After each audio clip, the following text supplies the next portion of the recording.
Welcome into the Speeding in the Pits podcast with your hosts, myself, Wyatt Williams, and Connor Klon Huberty. How are we doing today, buddy? Good, dude. I don't know about you. Wisconsin, it can't be too different. Weather's actually starting to feel like we can go Oh, outside a little man. bit more. So that's a big plus around here lately. It was 70 and sunny, and I didn't get the opportunity to golf today, but man, I walked outside and I was like, oh, dude, what I would give to be Have you gotten out yet swinging this a year? club right now. A couple times, yeah. I went out. I've already gone out like 2 or 3 times. Yeah, I'm a sicko when it comes to that stuff, though. I'm first off, let me say this: most people who are sickos about golf, and at this point have already played multiple rounds, especially in the northern section of the country, they're good. Here's the fall off. I'm not. I'm absolutely terrible. Like horrible. I just love it. I joke all the time about it, but it's true. Like I've never loved something so much in my life that I was just abysmally terrible at.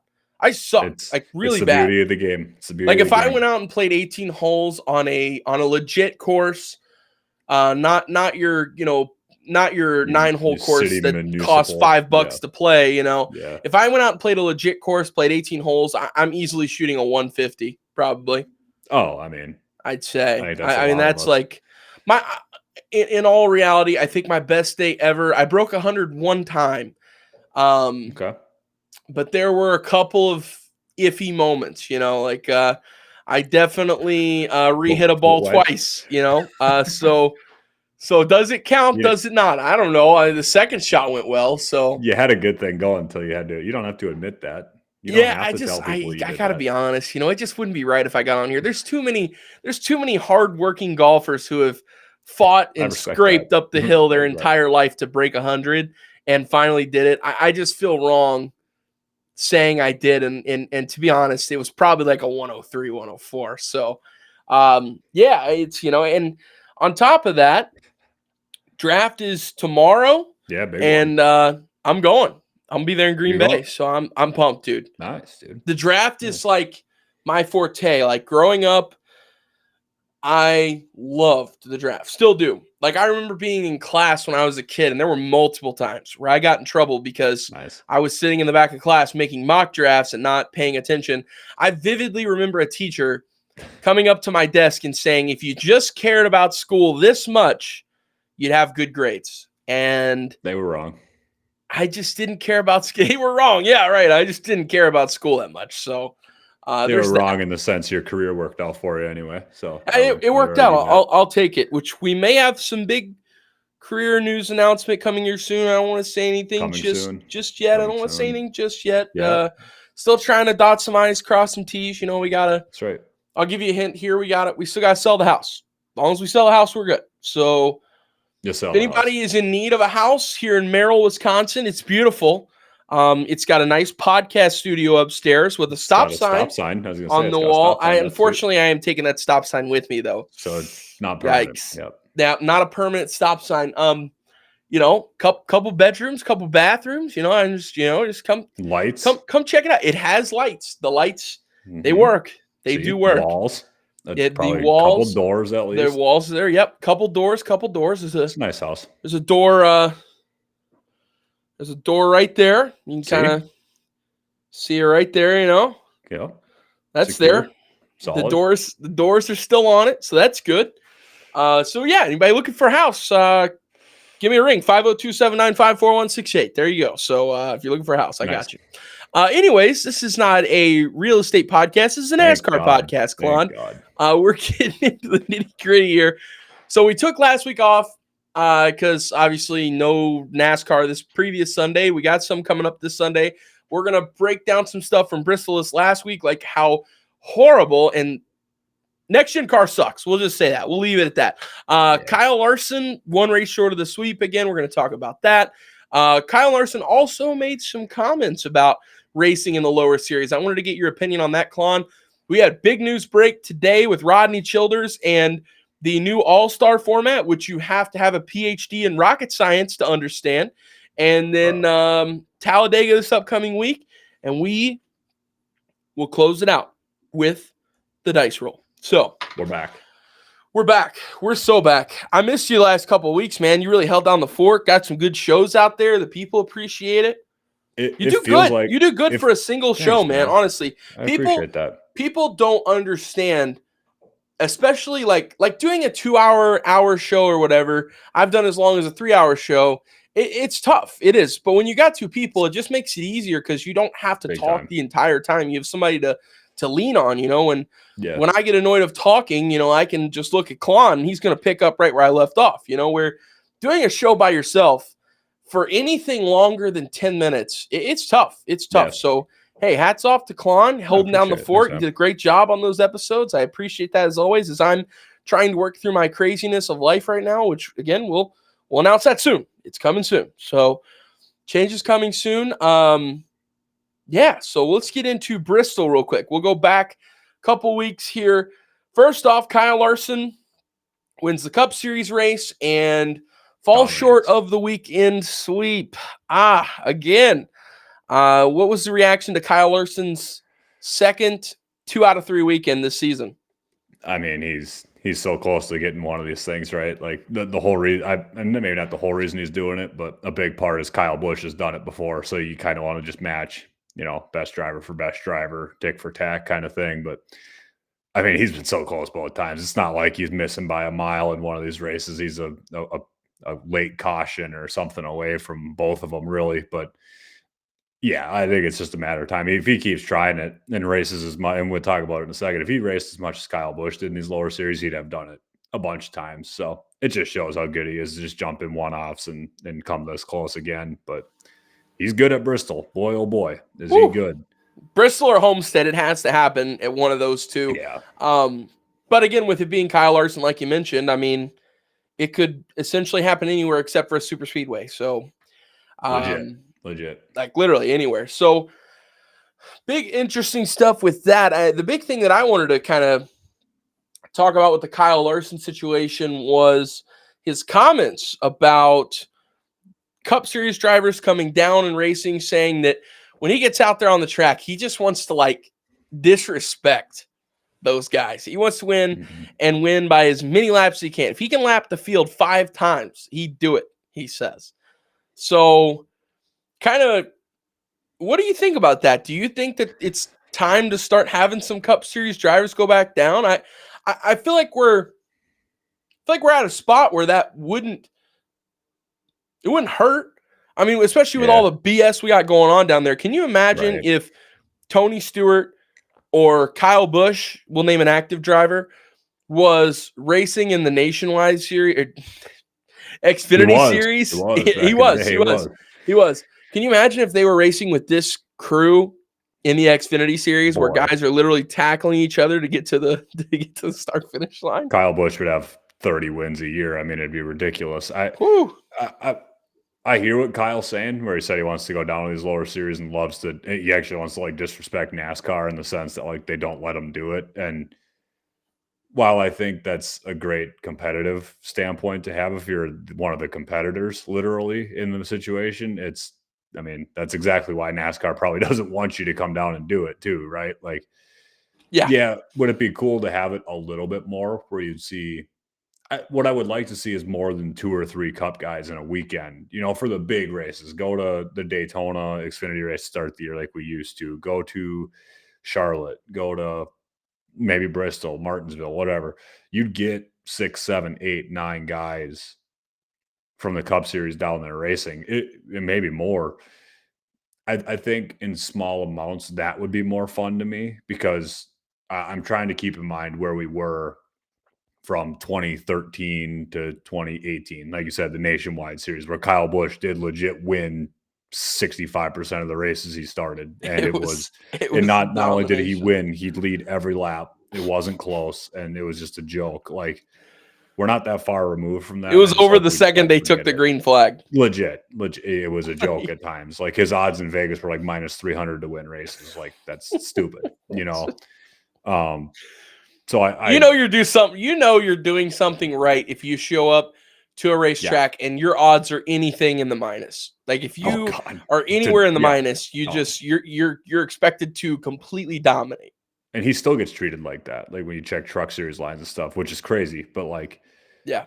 I just hope, yes, I think a little bit more would be good, but like, let's be cautious on, let's not say tomorrow, hey, we're taking every limit off and just going to cut them loose, because that would be bad too. I think it would ruin the Well, product. Kyle Larson loves racing so much that dude would do it probably every single weekend. I mean, he's already racing in the heat of the middle of the season whenever the dirt tracks are all wide open and your local short tracks are all wide open. Kyle Larson is already racing 3 to 4 times a week as it is on his busy weeks.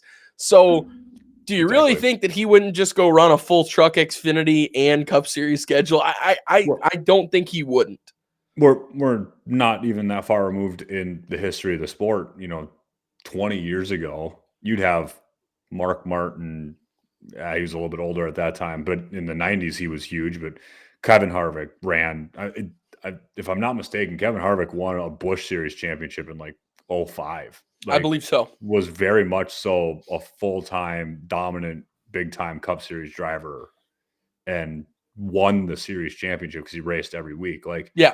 They would legit have guys qualify their cars for him, go run the Busch race, come back to race Cup, even if they were racing at different tracks. That is part of it, but you also have to open the door to utter domination again. And that's exactly why we got to this point, is we didn't like that anymore. So there's pros and cons. I would like to see more again. I don't what that looks like. I think in small amounts, I think that's ideal, but you got to be careful too, because if you cut them loose, we're going to hate that in a year. Yeah, it'll be 1 year. It won't be complaining. Oh, 100%. Yeah. My only Busch nationwide Xfinity slashes in between all three races that I've been to, all of them were won by either Kyle Busch or Kevin Harvick. That sounds. Yeah, and when I say that Kevin Harvick won one of them, Kyle Busch won the rest. So which is accurate. Which makes sense. So okay. So moving on now to Con, your favorite car, your favorite NASCAR generation that we've ever had of all time, the next gen car. It's gotten to a point to where I am even done now. I'm even at a spot. Welcome, brother. Where it obviously was annoying, and I wasn't, happy with it. But it takes a lot to get me frustrated. I'm a pretty happy-go-lucky guy. Dude. Yeah, so I want to kind of see things out. Let them work out the tweaks and all that stuff. But I can tell you now at this point that the tweaks we need to work out is the car, the whole car, the front to the back, left to right, the whole thing. We should just junk it and restart, because here's the thing. Something my dad taught me at a very young age is that you're going to make mistakes in life. And part of being a man is admitting when you're wrong. So it is time for NASCAR to take their medicine and just say, hey guys, listen, we messed up. Next gen car was a total fail. It's a great looking race car. I'll give them that. It is, in my opinion, they are a sweet looking ride, sweet looking hot rod. Unfortunately though, other than looks, it sucks really bad, like abysmally really bad. It races like crap. You can't pass. It's just horrible. It's just everything about it. And, we were talking about this before the show a little bit because I wanted to bring up the tire, but I took it out of the rundown because I think you're 100% right. We've gotten to a point to where now we're so done blaming NASCAR as a fan base and so done every week saying, oh, I'm so tired of this car, that now we've fully turned our guns at Goodyear. And every single week we're like, Goodyear's tire sucks. That's what it is. Goodyear just brought us a crappy tire this week because everybody has already ran through the whole course of saying that the next gen car sucks a million times. So everybody's done saying that. We're done blaming it on that because we're annoyed with it. And we've all said it, so we understand that it's a known fact now. So here we are where we're like, oh, well, Goodyear's got to fix it. And Goodyear has one, maybe two tires. I'm thinking in the next gen era, there have been one or two races where the tire was exceptional. And that was Bristol Spring last year. And then there's just been a couple throw-ins here and there. And I think that's led us to this point to where now we're just fully like, okay, Goodyear, do it again. Yeah. Give us another good one. Let's see it. So I don't know. we've talked about it a million times on this show. I'm honestly, I'm getting to a point where I'm done talking about it, but it's just, God, dude, it sucks. This car sucks. No other way to put it.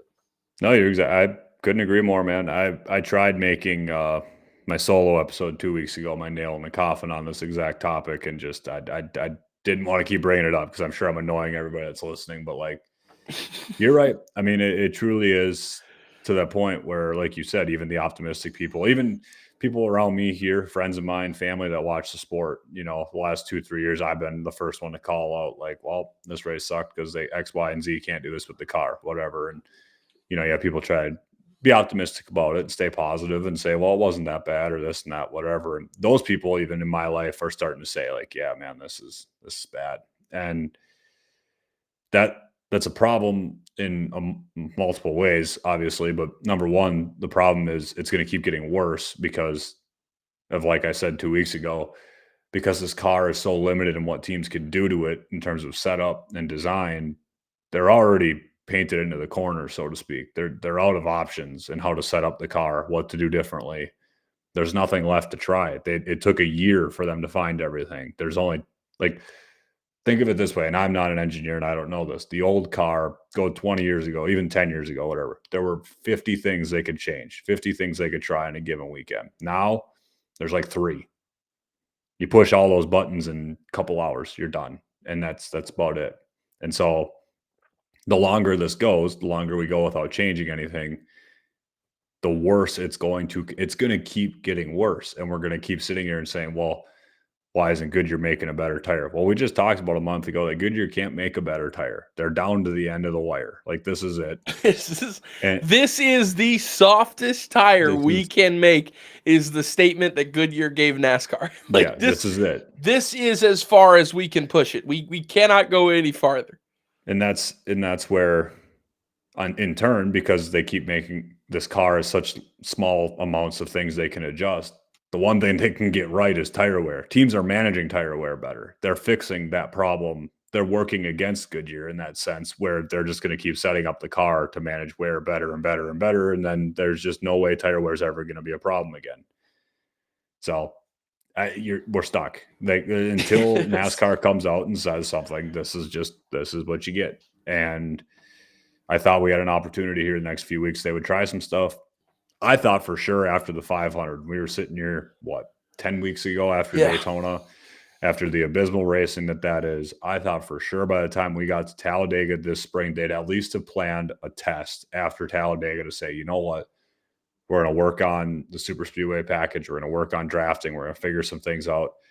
Not a word. We're going there this weekend just like nothing's wrong. Green lights everywhere. It's just going to be another whole hum weekend. And that's just, again, I hate to be that negative, and I'm going to try going forward to only talk about the racing and the optimism of this. That this is what we got. So just be prepared. Yeah, no, you're 100% correct. Looking ahead here now at some headlines, I just realized I completely forgot a massive headline. Championship race is now going to go back to Homestead in 2026. And then we're going to get kind of a rotating thing. And obviously, Homestead, Phoenix have been the 2 big ones. Vegas. But there's even been discussions of Vegas. There's been discussions of Kansas. I saw Charlotte. And there was one more that I was like, that would actually be pretty cool. I can't remember now off the top of my head, of course. Gosh dang it, what was it? There was one more I saw that there was a rumor that like that one could be in the mix. I don't know. I'll update you guys next week on it. But so thoughts real quick here before we move on to some other headlines on the championship race moving around. Well, I mean, I think rotating, it's the best way to go about it anyway. I think just having the opportunity to move your championship to different markets of fans, I think is pretty awesome. Like, is it logistically very feasible for me to go to Miami for the championship? Not necessarily, but is it feasible for me to drive down to Kansas, like you said?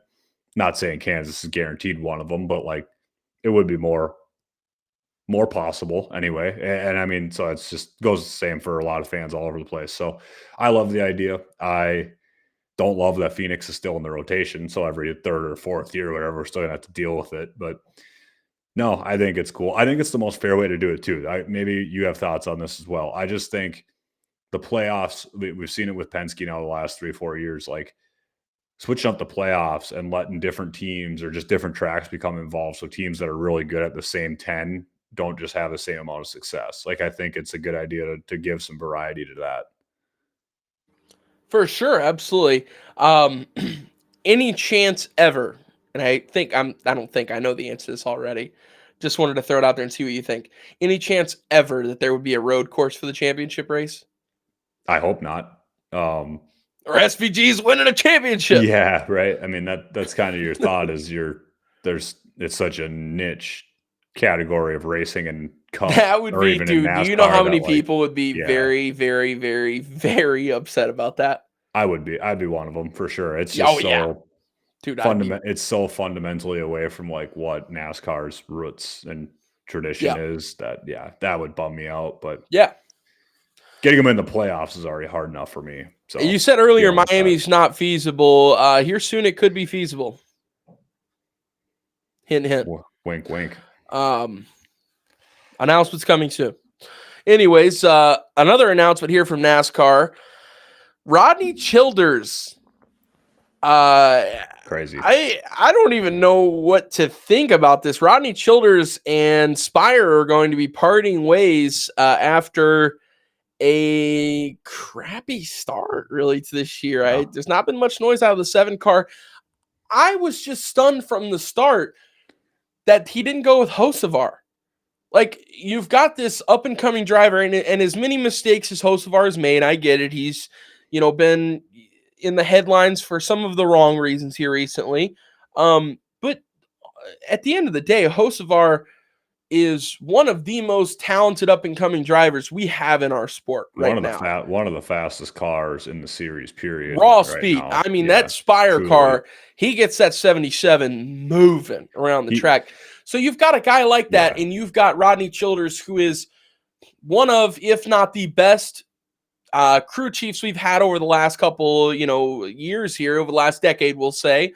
Why you wouldn't pair him up with him from the start doesn't really make sense to me. And I love Justin Haley. Like, I'm not trying to rain on the Justin Haley parade, but when you've got a guy like Carson Hocevar that has such raw speed and talent, but needs some tune-ups and touch-ups and needs some things, why would you not pair him with Rodney Childers? It just doesn't.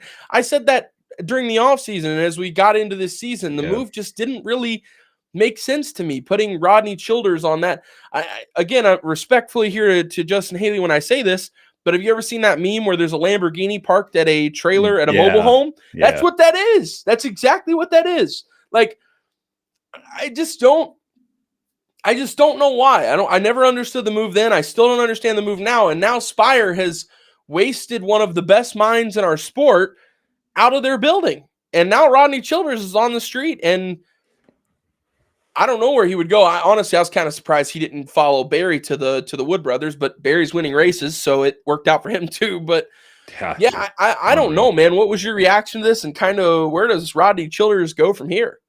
I think it's one of those things where it doesn't, back when this originally happened. Remember when they announced this last fall and we were talking like, oh my God, Kyle Busch is going to get bought out of his deal at RCR. He's going to the 7 and like all this stuff. And I was already about ready to crown him for championships. And I probably straight up had Justin Haley make the playoffs here because of this. And before the season started, if you would have told me this, obviously drop dead shocked, like, no way this was possible. But just given how the 7 car's been to start the year, it's still shocking, but it's not like knocking me out in a sense. Right. It's not like mind blowing or anything. The move just didn't make sense from the beginning. I don't know why you would pair Rodney Childers. And you're 100% right. That is something we had kind of gone over, was like when we saw that the 7 car was going to be vacated of Corey LaJoie, and they had made that driver trade.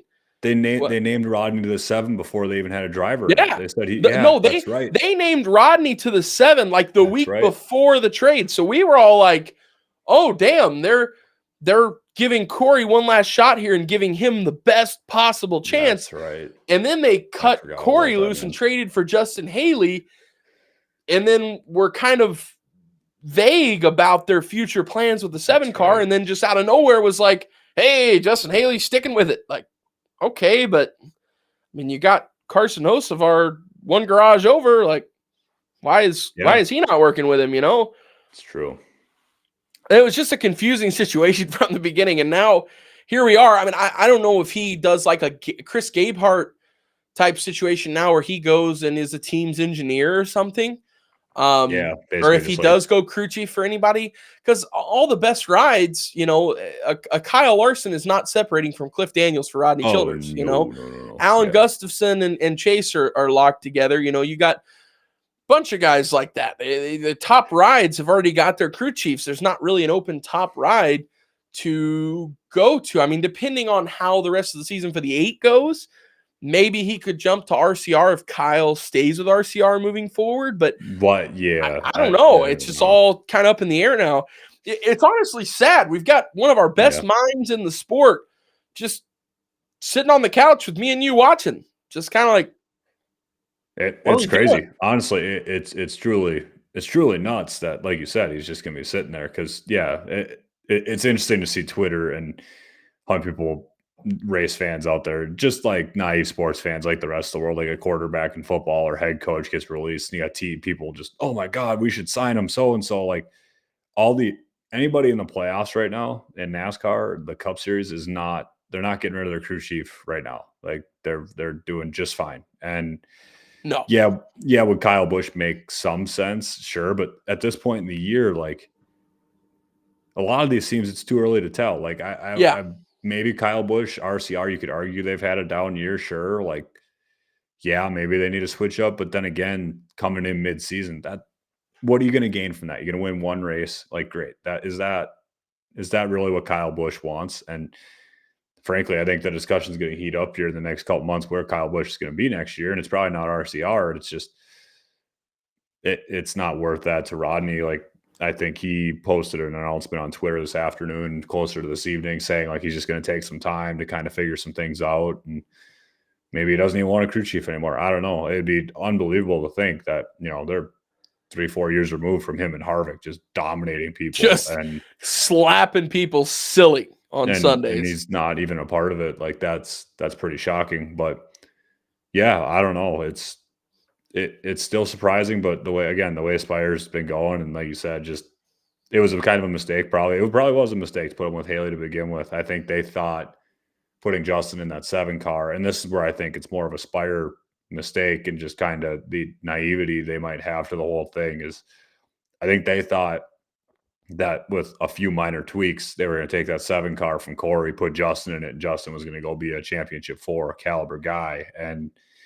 that's just not how the sport works. And so I don't know if there's not trying to rain on the Justin Haley parade and all, right? That's and that's more the team. That's the team's fault. Like I just don't think their cars, equipment, whatever. It's not going very well right now. It's not the drivers. Like I think Corey has maybe shown what he was capable of and what the car was, and now Justin's kind of matching that. So it might not be the guys behind the wheel at this point, and it's not the guy sitting on top of the pit box either. I don't think so.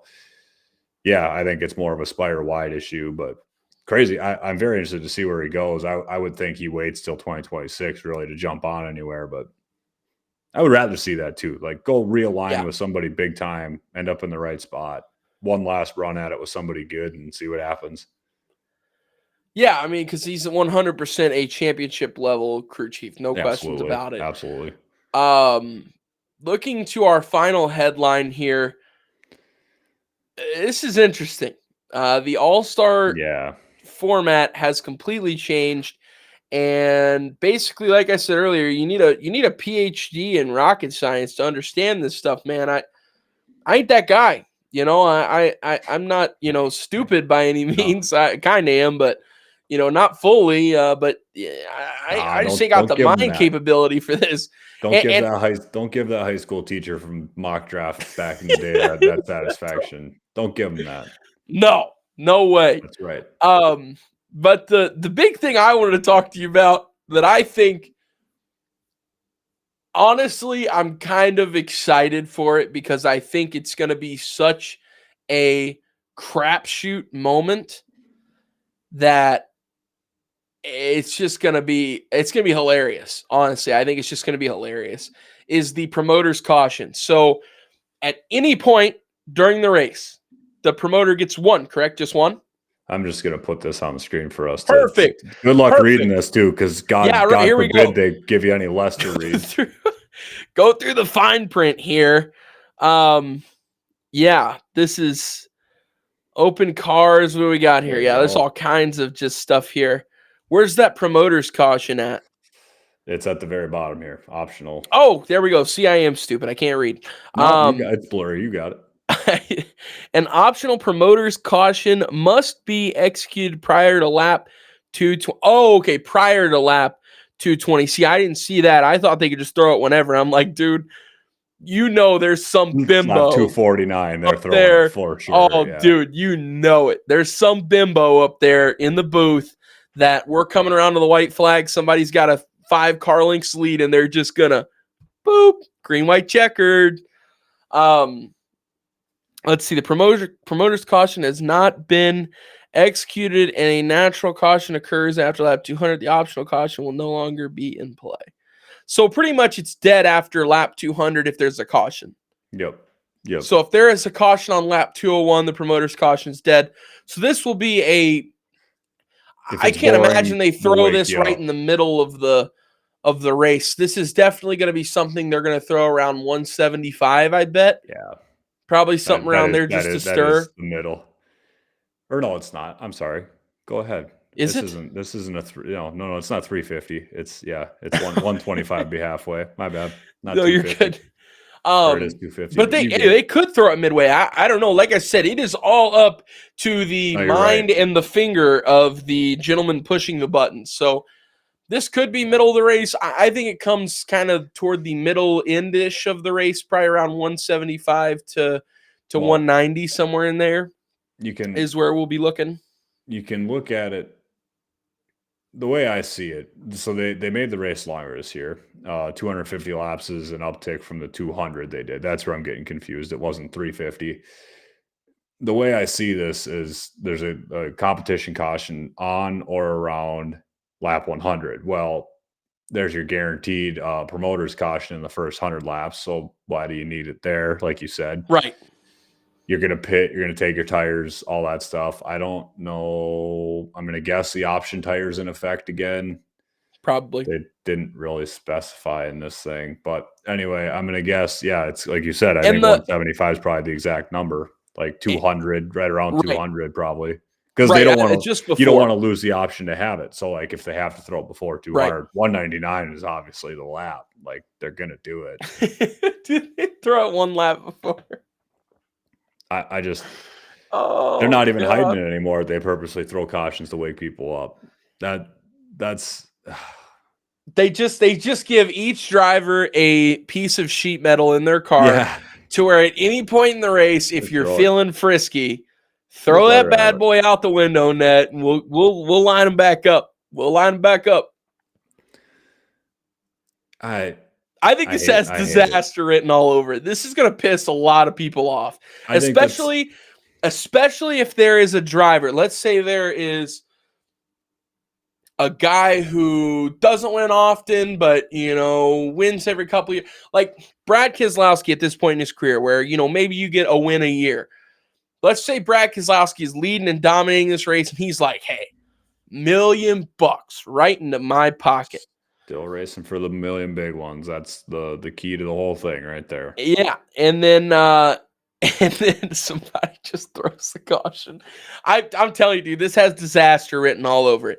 And if they don't throw it before then, and let's say we get to like 215, do they just panic and say, well, we can't lose it, hit it now? Yeah. Yeah, they 100% will use it. There's no way they don't. Yeah, right. I think unless we got guys getting dumped all over the place, and there actually is like 5-6 natural cautions, even a couple. Let's say I think the magic number is like 3. If there's the 100 lap break and 3 more cautions naturally throughout the race, that'll be the key to like, okay, now we won't use it anymore, But I don't know.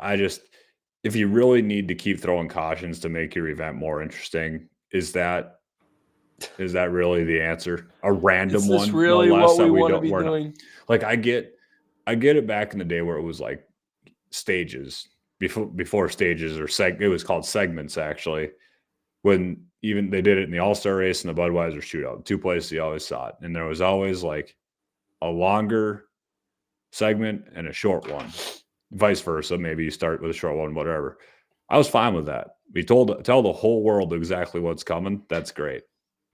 Now we got to have random ones. Like we all get to sit here and try to guess. Like I don't know, man. I don't like it. I just don't. I don't know. I It don't have any more than opens. that to you. Yeah, no, it opens the door for some tomfoolery. I think that's what I'll call it. It opens the door for somebody to be real pissed off when they get out of that car. Right. That's what I'll say. Yeah. Matt, yeah, like you said, some not lower level team if you're in the all-star race, but the lesser teams compared to the big ones. Yeah, you're going for the million and somebody's taking that away from you, man. And then Kyle Larson wins. Oh man. Dude, that driver would get out of his car, walk up to the press box or wherever that person sits, NASCAR control, and there would be a Ricky Stenhouse and Kyle Busch moment between that driver and them. And I was just gonna say, what makes the All-Star race more interesting is stuff like that. Now Oh yeah. that's what keeps the people going, is on track incidents that lead to off track incidents after the fact. That's what we're here for. But What did we have, some big off track moment last year or something? yes, I think it was last year, right? Yeah, Yeah, it was. Ricky decided to show up in his cargo shorts, and that's when he means business. So watch out.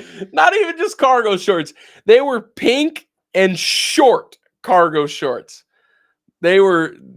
He looked good. Dude, it was awesome. Hey, big ups to him. You ain't gonna catch me wearing that stuff. I ain't got the confidence or the legs for it. So hey, big ups to him for wearing that. If you can pull it off, yeah. You gotta let the world know. So, I don't know, man. And Kyle's so much taller than Ricky. Seeing Ricky in those pink shorts it was visually pretty funny. Oh, dude, it was hilarious. And then Ricky laying on the ground at the end. Where's my dad? Get my dad. I forgot about that too. Dude, what a good time. That was just great. That was awesome. Oh man, so this all-star format, I don't know, man. It could make things interesting here soon. But moving on now to next week, we got Talladega coming up. So Ricky Bobby obviously coming out for his big race of the year. Oh boy. Who gets the win this weekend, man? I mean, whoever saves the most gas and runs 1/4 throttle for most of the race is probably going to do fine. No, I don't know. I really liked in Daytona. Actually, it felt like if the Toyotas could have gotten out front, there might have been something there. There's just always the smallest car count. It's tough to kind of get organized in whatever this pack is nowadays that you call it, but I do feel Denny was late, was out front late in Daytona. I'm leaning towards Toyota. I'll probably go Bubba just because he's won there before. I feel like when we go to drafting tracks, he's somebody that kind of comes to mind. He's obviously running up front in a lot of these places, but yeah, I just think if Toyotas can get organized, that's a big help to them. Where there's so many Chevys, so many Fords, it's a disadvantage. But if they can do it, they're tough. So yeah, give me Bubba. I love that pick. That's a great pick. Yeah,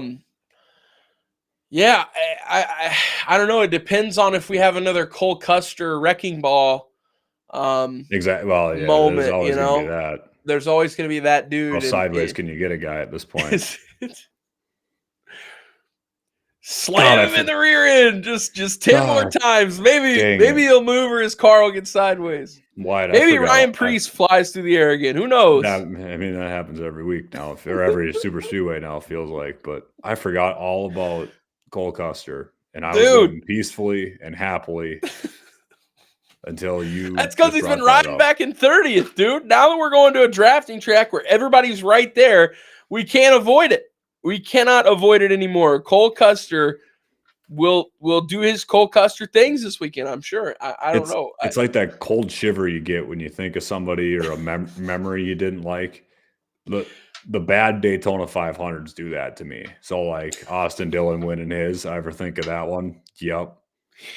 Now Cole Custer, dude, I was pissed when I went to the Daytona 500 because Ricky won that one, and like that one was shaping up to be awesome. That one, yeah, that Kyle Busch was there right at the end, and I'm sitting here watching this. Like, am I really sitting here about ready to watch Kyle Busch win his first Daytona 500? Like, is this? The worst part about that 500 is that was also the first ultra fuel saving one as well. Because the one I won to the year before, they hadn't figured out that was their only way they were going to pass people, so they were running wide open the whole time. But nobody passed anybody anyway. Yeah. But yeah, I forgot you went to 23. Yeah, man, that would have been that was quite something there at the end. That would have been real. It was close. It was close. Like I said, I was sitting next to a Chase Elliott fan to my right. Really nice guy. I don't remember his name. He was not a big fan of Denny Hamlin. I do know that. He was. It seems to be a common trend. If you like one, you certainly do not really like the other. I think I am a very rare breed, but I'm that way with a lot of sports. Like I'm a Packers and a Cubs fan. Like that's a very odd you're just mentally not stable. Yeah, that's really kind of part of the problem. And then to my left was a Kyle Busch fan, and I'm sitting here watching, and I'm like, man, me and this guy are gonna have like the best dap up and hug when Kyle crosses the start finish and he wins his first 500. But obviously they're heading into turn 3. The racing gods had other plans. So God, that's right. That was another one wrecking him down the back. That was the one where Kyle's head moved about a foot forward when he wrecked. Yeah. Yeah. Well, and that was one where too, like they wrecked coming to the white flag and Kyle was leading, and they played the audio of him saying like, well, boys, in what year would it have been before they instated the green, white, checkered? Well, I mean, 05, 06, it was right? somewhere around there, yeah. He was like, well, boys, in 05, 06, might have been 08. I don't know why that's sticking out now, but he was like, early hey, boys, whenever that was, we don't want it that year, so tough. Now we got to go back and win it, and then he wrecked, obviously, in the next restart when they were pushing him down into turn 3, so that didn't happen, though, according to what he told me at the Chili Bowl. He'd have retired right then and there, so glad it didn't happen because I'd rather have him around, but that's I do want to. I'm not ready for him to win it yet. I still want him to win it, but give him a couple of years yet. Yeah, then he can win it. But yeah, that would be sick. I forgot. I just want him to win it, man. At this point, he's getting to that Earnhart Senior status where it's like you've just done everything else, and you're so clearly and obviously a top driver ever, multi-time champion, 200-time winner. Yeah, he deserves a 500. Right? Yeah, just get the man his 500. So I'm hoping he has his 98 senior moment here in the next couple of years. I think he will. He's in contention for all of them at the end. He's save for 27. I'll be there in 27. You should do it then. That'd be nice. All of us will be. That's right. That whole crew. I might have a short drive to it. Another hint. Anyways, what was the original thing we were talking about?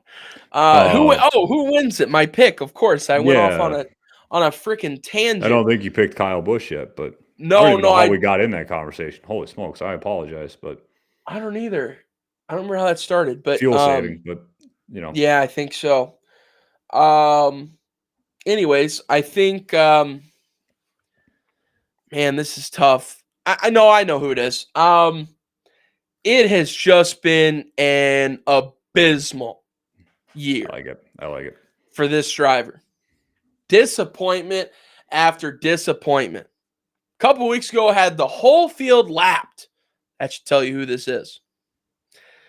And man, it's just been some rough times here recently. Had a lot of fast cars, had a lot of cars that could have won races, but because of blown engines, wrecks, whatever it may have been, Mr. Ryan Blaney has not come out on top yet. And he is one of, if not the best super speedway drivers that we have in our sport. And I think he's due for a win. And it's been a little bit since he's won at a super speedway. So I think he's due even more in that sense. And they've had a lot of speed this year. I know the results may not show that, but that's because of other drivers wrecking into him or blown engines, just stuff that's out of his control. But the 12 team has brought a lot of fast cars to the track. They've been in every single race for the very vast majority of the part. So I really like Ryan Blaney this week, and I think he could get it done, especially after this off week. Just get a nice refocus week. Go check out Cancun for a week. Just take a breather, and then let's climb back in the car and go in at Dega. I like it. I think if there's a most due driver for a win this year right now, it's definitely him, and definitely one of the best cars so far this season. And then, he's got a couple wins at Talladega already, so I love it. Not a reason not to. Absolutely. Well, we've got to the best part of the show here, Klon. Oh, boy. Here at the end of the show. Fired up. I should have played this last week by myself, see if I could do it. Are you ready? About that. Oh, yeah. We'll do three. We'll do three since we missed a couple weeks. Keep it at two. Keep it at two. It's more fun. No, I'm saying we'll do 3 rolls since we missed last week. Oh, you're saying sorry. I thought you were saying keep it at number 2. Like number 2 is what you were picking. No. I'm awake now. No, we'll leave it at 2. Okay. No, all right, here we go. First spin. First spin. What do you got? Go 5 for Kyle. For Kyle. Yeah, I mean, that was obvious. Dude's been huge. On a rail here. Can we go back to back? Let's try 2. That was a weird noise. If you heard that in the mic, I'm sorry. Oh, should have doubled down on Mr. Larson. See, the one time I don't. I knew that was should have doubled down on Larson. Yeah, I like that. Happens. Hey, but we got to win. We got to win. That my double picks, even though they're square, good picks. But we'll be back. We got what we needed this week. Yeah, we did. Timberwolves in LA. We got what we needed. Yeah. That's an interesting series. Real quick before we head out, what do you want from the draft tomorrow? Best player available, to be honest with you. That makes sense.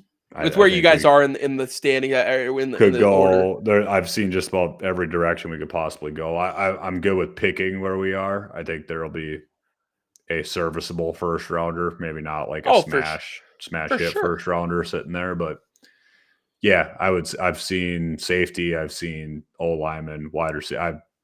Probably safety, I guess. It sounds like that's probably most likely where we're gonna find somebody worth a first round pick, but that makes sense. Really, like I said, there's 4 ways we could go. I'll be happy.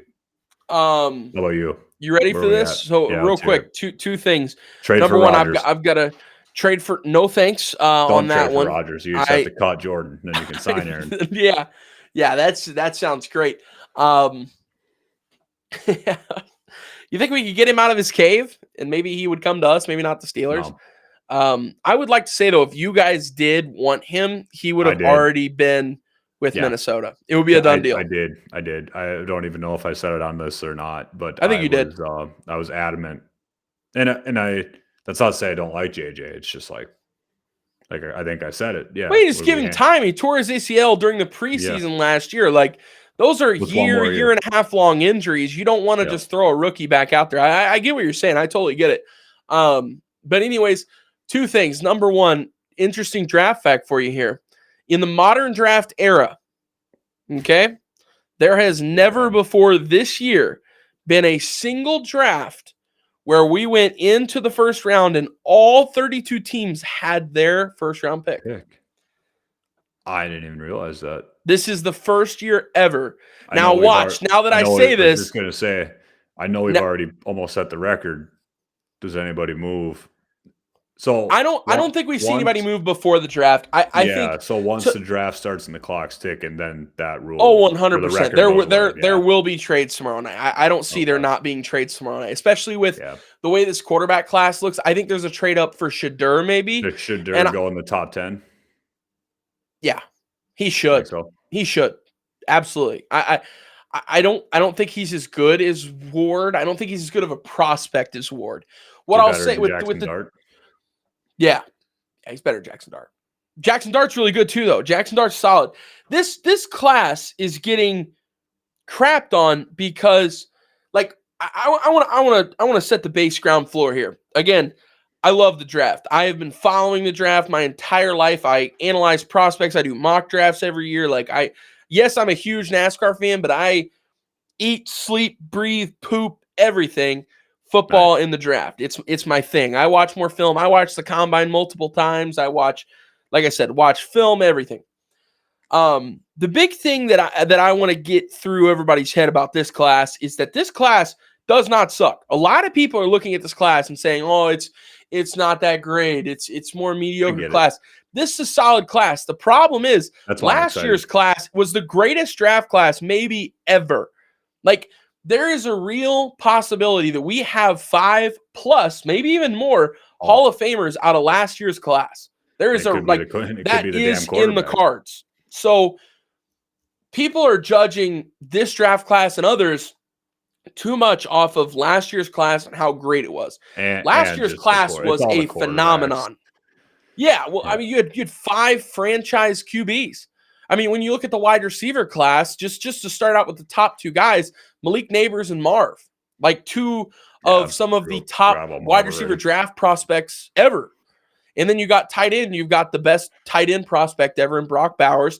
The offensive line, Joe Alt, absolute stud, one of the top O-line prospects you've seen in a long time too. Like, this last year's class is so tough to judge any classes upcoming off of what we've just seen, because it was ridiculous. That class was nuts. Like, that was a phenomenon. This is not a down class. That was just a mountainous up here class to where all the rest of them just don't look that good. But anyways, back to my original point that I was making. Jackson Dart is really solid. I do think he's a good quarterback, and I think he has a shot to stick around for a while. But Shedeur just has this calm and comfortability under pressure that you're going to see in the National Football League that we saw in college from him, that I think really separates him from a lot of guys. With the 2 top quarterbacks being Cam Ward and Shedeur, Cam should go first. He should be the number 1 overall pick. I completely agree with that, and I think he should be the first quarterback taken. Cam, I think, has a higher ceiling than Shedeur, but I think he has a lower floor, where I think Shedeur is more of a safer pick. And Shedeur just has that name. He's got the Sanders name. And I know his dad was a corner, and that shouldn't have anything to do with it. But this guy has been in the limelight and understands what it's like to be a pro since he was literally born. He's not going to be uncomfortable. No moment is going to be too big for him. And he's proven that, whether if he was at Jackson State or whether if he was at Colorado. They turned around that program. And yes, Deion's a great coach, but a lot of that was Shedeur being a great quarterback, and of course his help with Travis Hunter on offense and defense. I get it. But yeah, I'm pumped. And what I want is not going to happen. I want us to trade up and get Tetero and McMillan, but that's not happening. It's not going to happen. The day where the Green Bay Packers trade up and select a wide receiver, or select a wide receiver at all in the first round. I saw there's a world we get McMillan. Ted McMillan. Ted will go early. I think we traded up to like somewhere just outside the top 10 or something. Oh, to get him. I don't see, like, Ted's a good wide receiver. We would, but you guys already have Jay Jettas and Jordan Addison. I feel 3, but I don't think it's worth a first round pick. No, for sure not. Unless a guy like that falls to us, I don't want to reach for a guy at 20. Like, don't take best receiver available if it's not one of the top 2. You know what I mean? Like, I could see you guys taking like being the team that takes a late first round running back. Yeah, I'd be all right with that. I saw a couple names. I saw a guy. Travion Henderson would be good. Singleton, Johnson out of Missouri. SMU, maybe in like the 3rd, 4th round. That's like that wouldn't be bad. Return Swiss Army knife dude or something that might be able to do a little bit. I think that'd be all right. But I don't know. I like what's his name? Jordan Howard, who's playing running back. I'm way off the mark right now. Who would we trade for? Jordan Mason. Yeah. Yeah, I like him. I was like, Jordan Howard. I was like, isn't he retired now? Yeah, I've been Bears running back. All over the place. Miami running back. Been watching more old games than I have new ones the last couple weeks, obviously. But Jordan Mason was solid in San Fran. If it wasn't for Isaac Garendo, I think he would have stayed for a little bit. I agree. So he was good. I mean, Aaron Jones getting old, replace him, but I don't think needs to be. Again, if somebody good falls, go ahead. Like, I think that's fair. But yeah, I don't know. I want to see us actually hit on a D-back in the first round for the change. Since There's a Harrison couple guys. Smith, I don't think we've done that. That'd be fun. Yeah, there's a couple guys. This, like I said, I just want to get across. This class is not as bad as people are making it out to be. Like even tomorrow night, like picking 20, whatever. You got to stay up till midnight to see it. But like, there's still somebody that's probably going to contribute. I can't wait, dude. Sure. I can't wait. It's my first time ever seeing a draft in person. That'd be sweet, man. That's awesome. I wish I was covering it, but obviously didn't work out. I still got to do some draft related stories and cover some stuff surrounding the draft. So that's technically cool. I got to cover a draft. That's nice. So I'll take what I can get. But I really wanted to be there tomorrow night. Yeah. Well, you're gonna with a mic in my hand and talking about it. Bring that one. You might just bring this one. I'll just stand in the crowd like this. Hey guys, I'm at the draft. Just here. Hey guys, here at the draft with just no camera. Nikki's just standing there staring at me. That's like, awesome. Yeah, not even recording. The cord's just on the ground. That'd be great. Just snip the cord. Just carry it around all night. That'd be so good. Oh, good episode, buddy. We ended up making this a draft podcast here for the final 10 minutes of it. So that's how we roll. We appreciate anybody for sticking around this long with us. Tell your grandma about us, of course, as always. And huge ups to Connor Klein Huberty for holding the fort down here for the last couple of weeks. I know obviously there's some changes and stuff going on in my life that we'll be able to kind of bring to light a little more in the next coming episodes that, I don't know, logistics of being here for every single episode for the next, month or so. But obviously once we get where we're going and we're settled, then obviously things will return to normal and everything. So appreciate everybody for bearing with us through these times. And yeah, tell your grandma about us. Thank you guys for tuning in to this episode of the Speeding in the Pits podcast. Klon, inspirational quote, send us out. What you got? Don't save fuel this weekend at Talladega. Perfect. Be good or be good at it, kids.